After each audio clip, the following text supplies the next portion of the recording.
So it's really a month since October 7th, and it does feel in a way like, ages ago.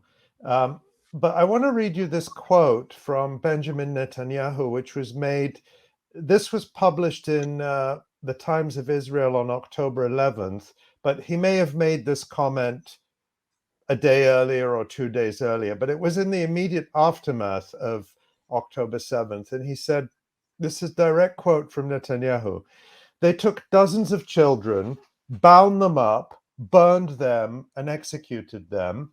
They beheaded soldiers. They mowed down these youngsters who came to a nature festival, put 5 jeeps around this depression in the soil, and like Babin Yar, they mowed them down, making sure they killed everybody." That's what Benjamin Netanyahu said. Babin Yar, of course, was one of the biggest single massacres of the Holocaust in Ukraine, where Ukrainian nationalists and Germany carried out that massacre. Not a single sentence of that statement has been substantiated by Israel. Not a single claim. Not the beheaded babies, not the mass execution over a pit, not the burned bodies.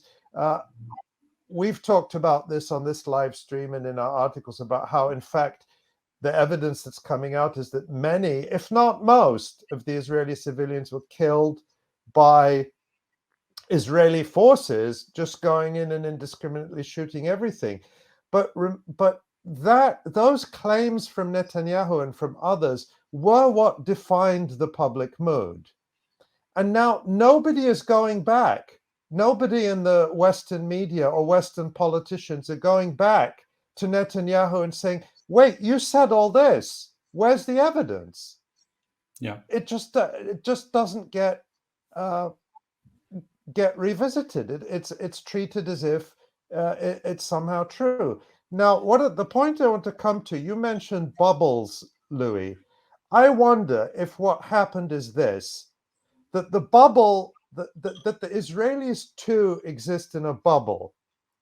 And that bubble is, first of all, their own settler colonial psychopathy, where they just can't feel empathy for anyone other than themselves.